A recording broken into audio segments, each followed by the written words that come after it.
Urgent, triomphe de l'armement pour Kiev, le monde est à genoux devant le complexe militaro-industriel ukrainien. Nos armes, forgées dans les flammes de l'enfer, sont reconnues comme les plus efficaces. Les puissances mondiales font la queue à Kiev. Pourquoi tout le monde s'arrache-t-il nos technologies désormais? Le secret a été révélé. Choc, ça a commencé.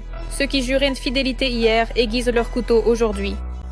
Les élites russes ont officiellement entamé la liquidation de Poutine pour sauver leur peau. Poutine n'a nulle part où fuir. Au cœur même de Moscou, le compte à rebours est lancé. Kaja Kallas a infligé une gifle monumentale à Marco Rubio, en plein visage. L'Europe s'est révoltée pour l'Ukraine. Kiev et Bruxelles ont créé une alliance de la vengeance qui va tout changer. Carnage céleste, l'exécution totale des Shahed en direct. La riposte des militaires ukrainiens a mis fin à la menace des drones Djeran. Tout cela à suivre dans notre édition. Point chaud. Sensation. Les rôles ont changé pour toujours. Et c'est un choc géopolitique. Arme de la victoire. L'industrie de défense ukrainienne a accompli l'impossible. Nos armes, forgées dans les flammes de l'enfer d'une guerre réelle, sont officiellement reconnues comme les plus demandées et efficaces de la planète. Les leaders du marché d'hier sont en panique et le Kremlin s'étouffe de rage. Regardez les détails. Les technologies de défense ukrainiennes conquièrent le monde. Le président ukrainien Zelensky a déclaré que des entreprises de défense ukrainiennes seraient construites non seulement en Europe, mais aussi au Moyen-Orient. Nous parlons d'une coopération de 10 ans. Nous avons signé un accord correspondant avec l'Arabie Saoudite. Nous avons également signé un accord de 10 ans avec le Qatar. Et nous en signerons un aussi avec les Émirats pour 10 ans. Durant ces 10 années,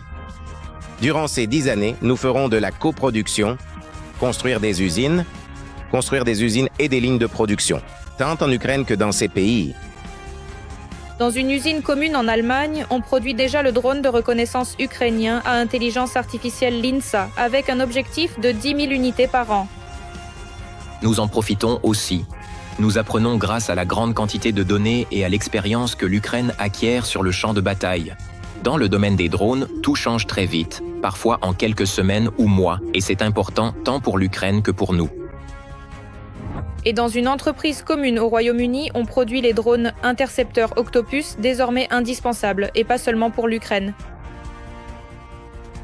Je suis ravi d'annoncer que des ingénieurs ukrainiens travaillent avec des Britanniques au Royaume-Uni, et je suis heureux de dire que nous commençons la production de ces drones et intercepteurs améliorés ce mois-ci. Et le mois prochain, nous commencerons à les livrer à l'Ukraine, et nous voulons produire plus de 1000 drones par mois pour vos soldats. Le ministre de la Défense Fedorov, lors d'une rencontre avec le commissaire européen à la Défense, a déclaré que ce n'était pas une limite et que le nombre d'entreprises communes pour les drones, les missiles à longue portée et même les systèmes de défense aérienne ne ferait que croître. Aujourd'hui, nous avons entendu des annonces pour près de 38 milliards de dollars. Ils sont destinés précisément aux systèmes de défense aérienne, aux drones, au développement d'unités d'assaut par drone, aux frappes en profondeur, aux drones intercepteurs. Dans le domaine des drones, l'Ukraine se développe à un rythme record. La société Firepoint a annoncé une modernisation révolutionnaire de ses drones Middle Strike et Deep Strike, qui porteront désormais presque 2 fois plus d'explosifs tout en étant moins chers. Nous ferons en sorte que le FP1 puisse voler sur 1000 km. C'est déjà fait, on a mis le réservoir dans l'aile et il portera 105 kg sur 1000 km.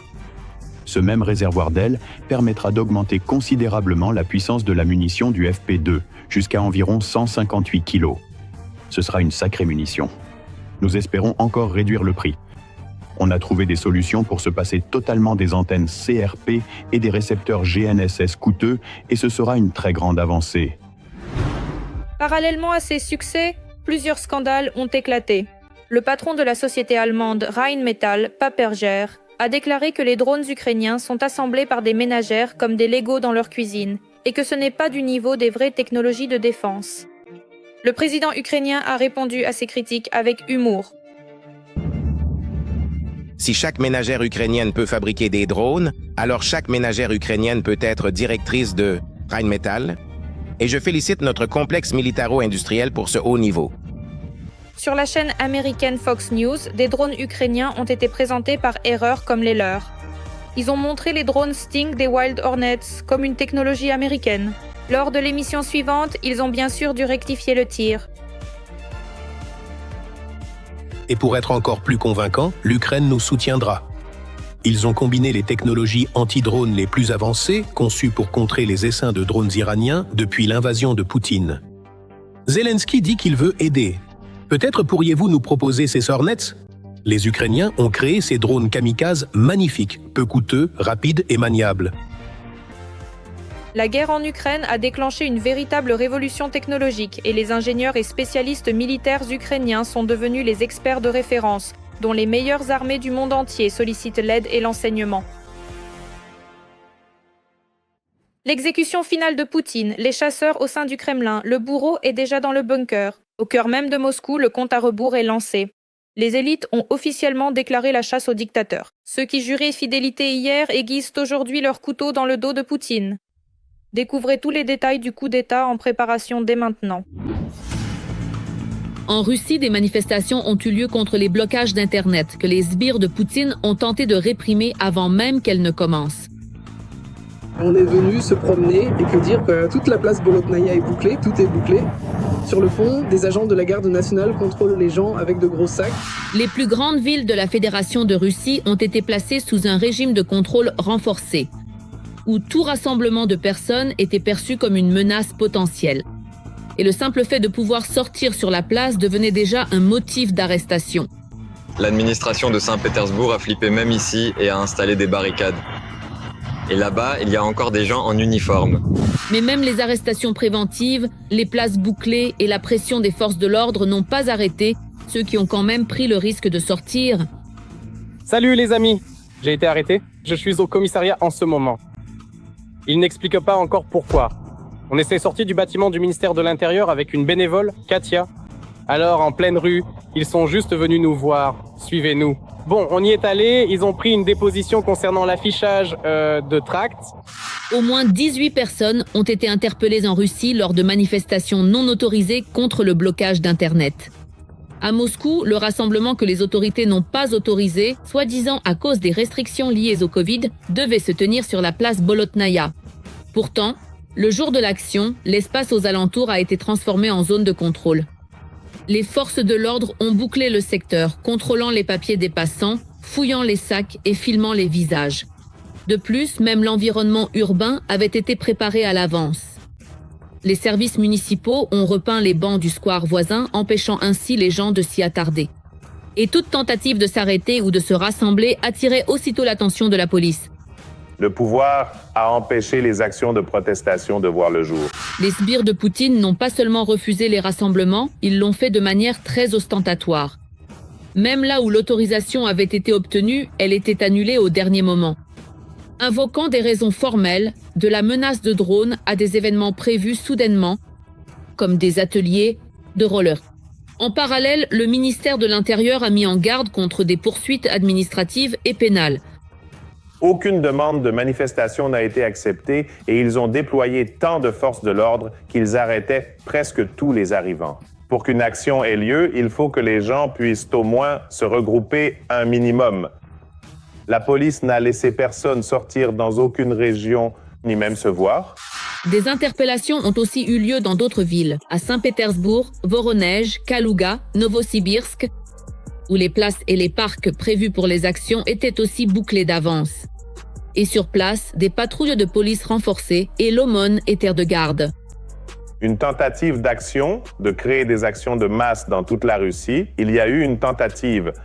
Et le mécontentement est tel que malgré toutes les restrictions et les interdictions, les gens essaient de protester contre ce qui ne leur plaît pas.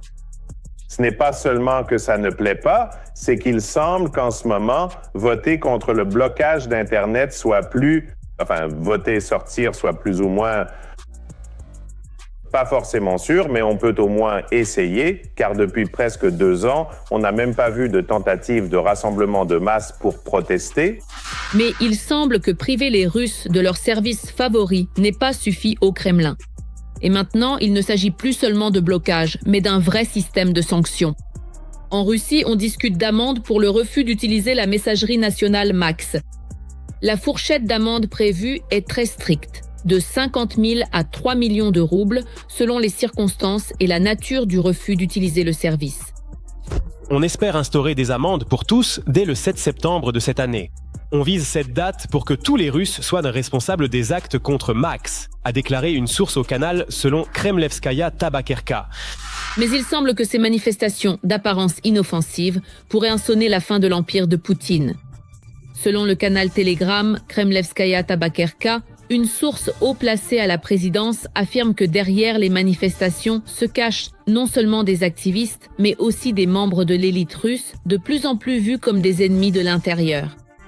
Nous connaissons les projets de manifestations sérieuses qui pourraient poser problème à nos forces de l'ordre. C'est pourquoi nous coupons court à tout. Pour l'instant, ça fonctionne. Les organisateurs de ces viles actions vont d'abord défendre Internet puis exiger la fin rapide de l'opération spéciale.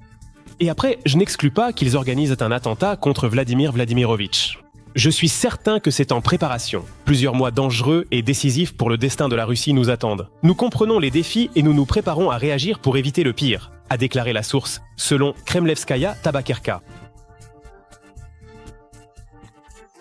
La tension en Russie s'intensifie et à chaque étape, il devient évident qu'il ne s'agit plus seulement de protester contre le blocage d'Internet, mais d'un processus bien plus profond.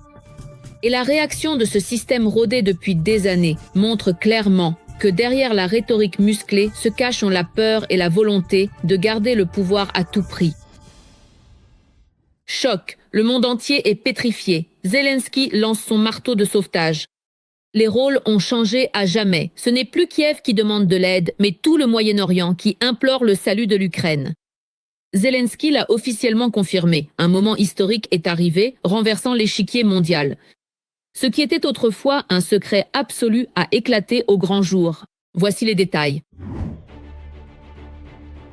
Au Moyen-Orient, il y a une véritable file d'attente pour les technologies ukrainiennes.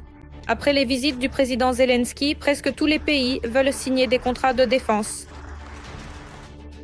On ressent une attitude positive envers l'Ukraine, nos soldats et notre expérience. Il y a un grand respect pour l'Ukraine, et j'en suis reconnaissant envers les dirigeants. Il y a déjà des accords historiques. L'Ukraine, l'Arabie Saoudite, les Émirats Arabes Unis, le Qatar. Nous travaillons aussi avec la Jordanie et le Koweït. Il y a aussi des demandes supplémentaires de Bahreïn et d'Oman. L'Ukraine a choqué le monde avec ses inventions, et maintenant les pays attaqués par l'Iran, entre autres, veulent des drones intercepteurs et des drones marins pour aider à débloquer le détroit d'Ormuz. On a commencé avec de simples drones marins kamikazes, puis on a créé des drones avec des tourelles qui peuvent abattre des hélicoptères. Maintenant, on a des drones qui peuvent abattre des chasseurs russes depuis la mer. On a conçu des vedettes qui transportent d'autres drones à leur bord. Il y a aussi des vedettes qui frappent des cibles terrestres depuis la mer. On développe des drones plus stables qui peuvent opérer plus longtemps et plus efficacement en mer.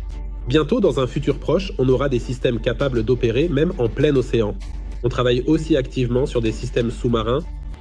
Dès à présent, des experts ukrainiens sont au Moyen-Orient pour aider les pays à se protéger des Shaheds iraniens. Actuellement, 201 Ukrainiens se trouvent dans la région du Moyen-Orient et du Golfe Persique. 34 autres sont prêts à être déployés. Ce sont des experts militaires. Des experts qui savent comment se défendre, comment contrer les drones Shahed. Nos équipes sont déjà aux Émirats, au Qatar, en Arabie Saoudite et se dirigent vers le Koweït. Nous coopérons avec un certain nombre d'autres pays. Des accords ont déjà été conclus. Nous ne voulons pas que cette terreur du régime iranien contre ses voisins réussisse. Pendant ce temps, Trump, principal instigateur de la guerre en Iran, affirme toujours que l'Ukraine n'a pas besoin d'aide et que l'arme magique américaine se débrouille très bien toute seule. Le Qatar, l'Arabie Saoudite, les Émirats Arabes Unis, le Koweït, Bahreïn, ils sont formidables. Ils étaient armés de missiles, on a ouvert le feu contre eux. Personne n'aurait pu imaginer que cela arriverait. 1400 missiles ont visé les seuls Émirats. Mais heureusement, ils avaient l'arme antimissile la plus puissante de l'histoire, le Patriot. Et tous les missiles ont été abattus. Récemment, 101 missiles ont été lancés contre l'une de nos installations.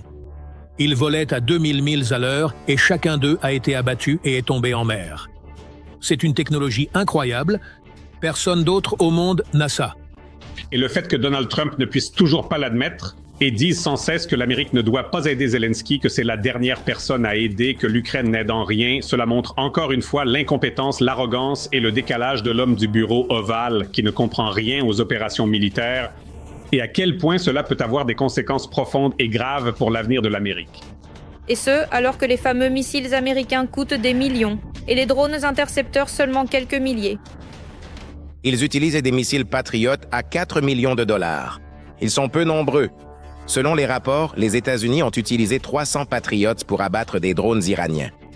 C'est 1,2 milliard de dollars pour 300 Shaheds. Alors qu'abattre ces drones avec nos intercepteurs n'aurait coûté que 600 000 dollars. Le monde pourrait apprendre beaucoup de l'Ukraine. On ne comprend pas ce qu'ils ont fait pendant 4 ans, parce que nous sommes déjà dans un état de guerre moderne. Les armées ukrainiennes et russes, l'armée américaine pensait qu'avec autant de missiles, de force et de capacité, elle pouvait faire la guerre à l'ancienne. Avec l'Iran qui utilisait au départ la guerre russo-ukrainienne comme polygone pour ses drones en vue d'une bataille acharnée au Moyen-Orient. Et c'est bien sûr une histoire très étrange. Bien sûr, dans toute cette histoire, il y aura un bonus majeur pour l'Ukraine, car les pays du Golfe, restés neutres jusqu'alors, peuvent beaucoup aider dans la guerre contre la Russie. Et pour l'Ukraine, ce n'est pas seulement une question de prestige et de respect pour notre peuple, c'est une question tout à fait concrète et pratique. Nous exportons notre système de défense, les compétences de nos soldats, les connaissances que nous possédons. Et de la part d'eux, et de la part de ces États, nos partenaires, nous comptons sur une coopération correspondante en matière de sécurité. Nous avons déjà convenu des possibilités de renforcer la défense aérienne, du développement conjoint des industries de défense et de la coopération énergétique concernant le diesel et d'autres choses. L'Ukraine s'affirme activement dans le monde entier, non seulement comme un État avec lequel il faut compter, mais comme un partenaire fiable sur lequel on peut compter, et comme l'expert principal des technologies de la guerre moderne. C'est parti. L'Europe a déclaré la guerre à Washington. Kaja Kallas a traîné les États-Unis dans la boue en direct. Marco Rubio et Keo. Les masques sont enfin tombés. Kiev et Bruxelles ont créé une alliance de vengeance pour rayer le Kremlin de la carte sans se soucier de la Maison-Blanche. Voici tous les détails. Les États-Unis et l'Europe sont entrés dans une véritable confrontation à cause de la guerre en Ukraine. Lors du sommet du G7, la chef de la diplomatie européenne Kallas et le secrétaire d'État américain Rubio ont échangé des propos acerbes. Kallas a critiqué les États-Unis car 1 an a passé et rien n'a bougé. Quand leur patience envers la Russie s'épuisera-t-elle ? C'est une tactique de négociation typiquement russe. Exiger ce qui ne leur a jamais appartenu. Et c'est un piège dans lequel il ne faut pas tomber. Si nous faisons pression sur la Russie avec les Américains, nous pourrons mettre fin à la guerre en Ukraine et instaurer une paix durable. On voit que la Russie aide l'Iran avec du renseignement pour frapper et tuer des Américains. Elle aide aussi avec des drones pour attaquer les pays voisins et les bases militaires américaines. Si les Américains veulent arrêter la guerre, ils doivent presser les Russes pour qu'ils cessent d'aider l'Iran. Rubio a répondu qu'ils en avaient déjà fait beaucoup et que si les Européens savaient mieux faire, ils n'avaient qu'à essayer. En fait, il a commencé à menacer de se retirer du processus de paix. Je ne suis pas ici pour leur faire plaisir. Personnellement, je m'entends bien avec eux. Mais je m'intéresse davantage au bien-être des citoyens des États-Unis. C'est pour eux que je travaille. Je ne travaille pas pour la France, l'Allemagne, le Japon ou d'autres, même si ce sont des gens formidables. On nous demande sans cesse de l'aide pour la guerre en Ukraine et nous avons plus de ressources que n'importe quel pays au monde. Mais quand les États-Unis en ont eu besoin, ils n'ont reçu aucune aide. Certains dirigeants européens ont déclaré que la guerre en Iran n'était pas la leur. La guerre en Ukraine n'est pas non plus la nôtre, mais nous avons tout de même apporté une contribution majeure. Eh bien, on comprend ce que fait Rubio, sachant qu'il connaît la position de Trump, qui ne veut pas presser Poutine et s'empresse de l'appeler à l'aide dès qu'il le peut. Rubio doit se justifier, c'est désagréable, mais il peut penser que la Maison-Blanche vaut bien une messe. C'est d'ailleurs sa position depuis quelques années. En Russie, on s'est empressé d'acquiescer en affirmant que les États-Unis ne précédaient pas assez l'Ukraine, et que ce sont les Ukrainiens les responsables de la poursuite de la guerre. Il semble aussi que les Américains pourraient vraiment faire pression et influencer Kiev, s'impliquer dans le règlement, dans le processus de règlement. De plus, ils ont émis des réflexions et des propositions assez intéressantes, voire utiles, mais elles ne sont pas encore appliquées. Rubio a également eu un conflit avec le président ukrainien. Zelensky a déclaré que les Américains exigeaient que l'Ukraine quitte le Donbass en échange de garanties de sécurité. Si aujourd'hui la Russie lance un ultimatum disant qu'elle ne finira la guerre qu'après le retrait des forces ukrainiennes de tout le Donbass, et si cet ultimatum est posé, et que la partie américaine dit « Une fois que la Russie aura cessé la guerre, nous vous donnerons des garanties. Dans le cas contraire, nous ne vous donnerons pas de garanties. » On peut voir ça de différentes manières, mais tous les signaux reçus durant tout le processus de négociation indiquent, et ce n'est pas seulement mon analyse, c'est dit très clairement, que nous pourrons obtenir des garanties de sécurité de la part des États-Unis d'Amérique, pas avant un cessez-le-feu, pas avant la fin de la guerre, mais après que nos troupes se seront retirées du Donbass. Le secrétaire d'État américain s'est indigné que le président ukrainien dirait soi-disant des contre-vérités et que personne ne fait pression sur personne. C'est un mensonge. Et je l'ai vu dire cela. Et c'est vraiment dommage qu'il ait dit ça car il sait que c'est faux. On ne lui a pas dit ça. On lui a dit l'évidence. Les garanties de sécurité n'entreront pas en vigueur tant que la guerre n'est pas finie, car sinon, vous vous retrouvez entraîné dans la guerre. On lui a dit très clairement, et il aurait dû le comprendre, que les garanties de sécurité ne s'appliquent qu'après la fin de la guerre. Mais cela n'avait rien à voir avec le fait qu'ils doivent céder des territoires. Je ne sais pas pourquoi il dit ça. C'est tout simplement faux. Rubio l'interprète ainsi, vous savez, nous ne faisons pas pression car nous ne leur disons pas directement de retirer leurs troupes de la région de Donetsk. Nous leur communiquons simplement la position russe et Zelensky peut considérer que quand les Américains lignent la fin des hostilités à la position russe sans essayer de s'y opposer, c'est de la pression, n'est-ce pas? Car les Américains, en théorie, n'auraient pas dû transmettre cette position à l'Ukrainien, mais dire aux Russes que cette position ne leur convient pas et qu'ils ne comptent pas travailler avec. C'est logique? Parallèlement, on ne peut ignorer que l'Europe devient enfin un acteur à part entière, s'oppose de plus en plus aux États-Unis et aide l'Ukraine à défendre ses intérêts. Le monde entier est sous le choc du génie des FAU. On n'avait jamais vu une telle humiliation pour Téhéran et Moscou. Lors de l'attaque la plus massive, l'incroyable s'est produit, l'exécution totale des Shaheds. C'est officiellement la fin pour les mobylettes russes. Comment le bon vieux Mi-8 s'est-il transformé en tueur de drones? Regardez. C'en est fini des Shaheds russes. Une révolution dans les airs. L'Ukraine va de l'avant.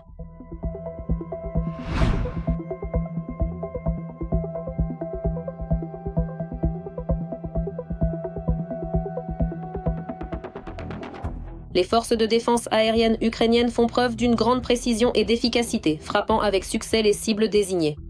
Le mardi 24 mars, la Russie a mené l'une de ses attaques de drones les plus massives. En 24 heures, près de 1000 drones ont été déployés. La défense aérienne a abattu et neutralisé 541 cibles.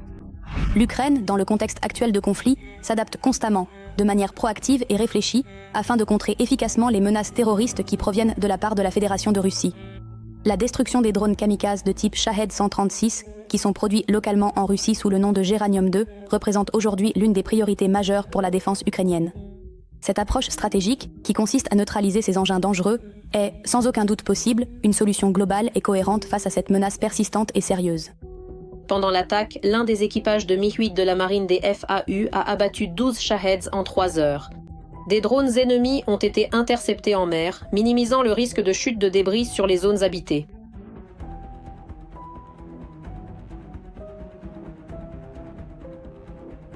De plus, les opérateurs de drones intercepteurs ukrainiens ont commencé à viser des cibles ennemies à distance grâce à de nouvelles technologies. L'opérateur peut piloter l'intercepteur à des centaines de kilomètres de son point de départ. Les drones maritimes ukrainiens Magura ont aussi été équipés de lanceurs pour ces drones intercepteurs. Notre capacité d'adaptation s'exerce désormais de manière beaucoup plus intense. L'une des solutions, dans la catégorie rapport qualité-prix, a été l'usage de drones intercepteurs, des drones anti-aériens. C'est une nouvelle étape de contre-mesures actives. Ils s'avèrent extrêmement efficaces, à tel point que d'autres pays subissant les attaques de drones kamikazes iraniens s'y intéressent déjà. Kyiv modernise sa défense aérienne avec des systèmes occidentaux et ses propres créations pour contrer les drones et missiles russes. Le commandant adjoint des forces aériennes, Pavlo Elizarov, a annoncé le développement d'un équivalent ukrainien du dôme de fer. L'une des raisons est l'impossibilité de couvrir tout le territoire ukrainien avec des missiles anti-aériens coûteux. Notre objectif est plus global, d'une plus grande envergure. Ce n'est pas juste un dôme de fer, c'est bien plus. C'est toute la voûte céleste qui doit être protégée dans ce cas précis. Relever un tel défi sera très complexe, mais c'est tout à fait réalisable. L'Ukraine prévoit de renforcer le contrôle de son ciel avec un système capable de fonctionner en continu sur tout le territoire. Il s'agit de déployer une nouvelle génération d'intercepteurs nationaux utilisant l'intelligence artificielle pour détecter et détruire les cibles aériennes. L'Ukraine possède aujourd'hui une base de données du champ de bataille unique, sans équivalent ailleurs dans le monde. On parle de millions d'images annotées, recueillies au cours de dizaines, de milliers de vols de combat. Ces données servent déjà à entraîner des réseaux neuronaux qui détectent automatiquement les cibles terrestres et aériennes. La protection du ciel ukrainien est devenue plus qu'un enjeu de sécurité. C'est un moteur pour l'industrie de la défense. L'Ukraine est aujourd'hui à la pointe du développement de la défense aérienne à courte et même moyenne portée. Nous sommes une nation pionnière qui possède non seulement une expérience de combat colossale, mais qui développe aussi diverses tactiques pour accroître l'efficacité de l'interception aérienne. C'est pourquoi, oui, nous pouvons l'affirmer avec certitude. Globalement, l'expérience actuelle de l'Ukraine est la plus précieuse au monde et l'Ukraine est prête à la partager. L'Ukraine est passée du simple statut de bénéficiaire d'aide à celui de premier expert mondial pour contrer les menaces aériennes modernes. Le rat au cœur de l'Europe a été capturé. Peter Stijarto est l'espion de Lavrov. Des enregistrements secrets ont secoué les médias. Ce qui était considéré comme une théorie du complot est désormais officiellement confirmé. C'est la fin pour Orban et sa suite. L'Europe prépare des mesures de représailles sévères. Voici les détails. Un coup dur pour Viktor Orban à 2 semaines des élections législatives. Des journalistes d'investigation ont rendu public l'interception d'un appel téléphonique entre les ministres des Affaires étrangères de Hongrie et de Russie qui discutent de la manière dont Budapest va négocier la levée des sanctions à Bruxelles. Ce n'est peut-être pas leur première discussion à ce sujet. Il semble vraiment que Stijarto connaît très bien les noms des proches des oligarques russes. Écoutez, je vous appelle à la demande d'Alisher. Il vient de me demander de vous rappeler que vous vous occupiez du cas de sa sœur. Ah, Madame Ismailova. Oui, absolument. En fait, avec les Slovaques, nous soumettons à l'Union européenne une proposition pour la retirer de la liste. Nous la déposerons la semaine prochaine et comme une nouvelle période de révision commence, ce point sera à l'ordre du jour. Nous ferons tout notre possible pour qu'elle soit retirée de cette liste. Que le Kremlin soit derrière Stijarto n'est un secret pour personne depuis longtemps. Fin 2021, alors que Moscou planifiait déjà l'invasion de l'Ukraine, le diplomate hongrois, proche allié d'Orban, se targuait de l'ordre de l'amitié que Lavrov lui avait remis pour le développement des relations bilatérales. En mars de cette année, le journal Washington Post, citant un haut responsable européen, affirmait que le chef de la diplomatie hongroise informait la Russie sans aucune gêne, et ce, même pendant les pauses des réunions de l'Union européenne. Zakharova a accusé les ennemis de la Hongrie d'imagination débordante. Viktor Orban n'a pas non plus ignoré cette information lors de son passage à l'antenne. Nous devrons bien sûr tirer cela au clair, mais quand j'ai entendu ces critiques à son égard, j'ai failli mourir de rire. On ignore comment se sent Viktor Orban après cette fuite, alors que son parti perd du terrain avant les législatives. C'est le flou total. Stijarto a décidé de jouer son va-tout en affirmant qu'il n'avait jamais caché sa position. Cela fait 4 ans que je le dis et nous le disons. La politique de sanctions est un échec. Elle nuit plus à l'Union européenne qu'à la Russie. Nous avons également affirmé à d'innombrables reprises que nous ne consentirions jamais à l'imposition de sanctions contre des personnes ou des entreprises essentielles à la sécurité énergétique de la Hongrie ou à l'instauration de la paix, ni contre ceux pour qui il n'y a aucune raison valable de figurer sur la liste des sanctions. Et nous maintiendrons cette position à l'avenir. Cela ne ressemble pas à une simple opposition de principe de la Hongrie envers les sanctions. Il s'agit d'une aide concrète à un oligarque spécifique orchestré par le ministre russe Lavrov, réputé pour ses liens avec les oligarques. L'un d'entre nous croit-il vraiment que Lavrov a trouvé injustes les sanctions visant précisément la sœur d'Ousmanov et qu'il a décidé, par pur élan de générosité, sans aucun contact avec Alisher Ousmanov, d'appeler pour réclamer justice? Oui, je pense que peu de gens interpréteront cet appel téléphonique de cette manière. Donc les excuses de Stijarto, c'est, je pense, ce qu'on appelle de la gestion de crise, quand il se rend compte que parler de deepfake ou de falsification est inutile, personne n'y croira, alors il fait comme si de rien n'était, que tout va bien. Le chef de la diplomatie du pays ne représentait aucun intérêt étatique pour la Hongrie. Nous disposons d'une preuve absolument indiscutable et tout à fait concrète. que le ministre des Affaires étrangères du gouvernement de Viktor Orban, l'un des fonctionnaires hongrois les plus proches, qui a même été cité comme successeur potentiel d'Orban au poste de Premier ministre de Hongrie, travaille de manière très concrète, assurée et sans aucun scrupule pour Moscou. Et pas seulement pour Moscou en tant qu'entité étatique, mais pour les intérêts des clans oligarchiques russes. Ce qui nous permet de rappeler une fois de plus que l'État russe est en réalité une alliance de tchéquistes et de bandits. En échange de sa complicité avec Moscou et du désordre semé dans la famille européenne, la Russie rémunère les dirigeants actuels de la Hongrie. Cette question reste ouverte pour les journalistes d'investigation. Pour l'instant, Orban et sa clique ont commencé à persécuter un acteur des médias locaux qui fait la lumière sur leurs machinations. On saura dès le 12 avril si les Hongrois parviendront à se libérer du joug des 16 années de règne d'Orban et de son parti. Les données préliminaires des sondages laissent entrevoir un espoir. Mais le Kremlin ne lâchera pas la carte de la Hongrie aussi facilement. C'est tout pour le moment, mais retrouvez d'autres actualités étayées du front dans notre prochain numéro.